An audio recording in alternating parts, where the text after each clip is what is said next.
Why would a person call our Consumer Watch team not wanting any help or any money back? Amanda Taylor found out and thought we'd want to hear this one. In my opinion, it was just all around bad business. Cheri Merkel doesn't want anything other than to warn others about her experience with a moving company.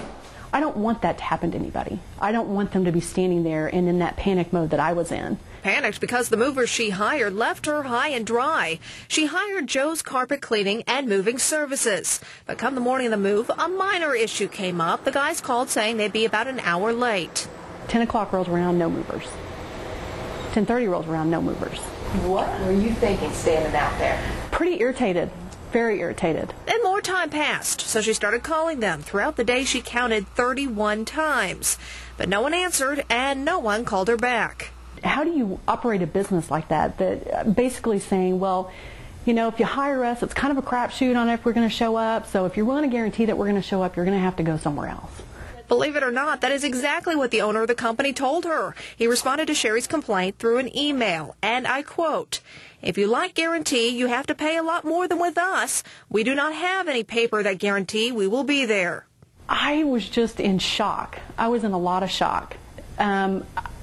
You know, I would have been fine, and I would have accepted, you know, I apologize for your inconvenience. You know, I'll certainly check into it. I don't know why they didn't show up, or even this is why they didn't show up.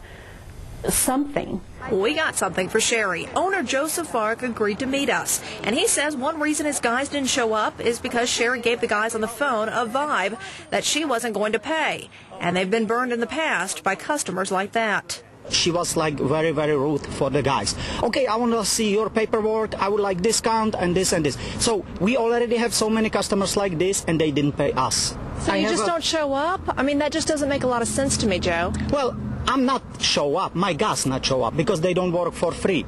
But he says he has fired his two movers because they should have at least gone to Cheri's house.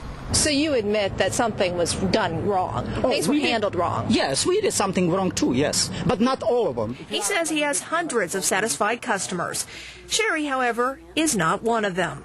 I don't want that to happen to anybody. I don't want them to be standing there and in that panic mode that I was in. Luckily, we've been blessed with good friends that were available to help us, but if they hadn't been, I'm not sure we would have known what to do. Now, there are a few things she knows she will do differently from now on. Check a company out with the Better Business Bureau, get the move agreement in writing, and put down a small deposit. We're here to keep an eye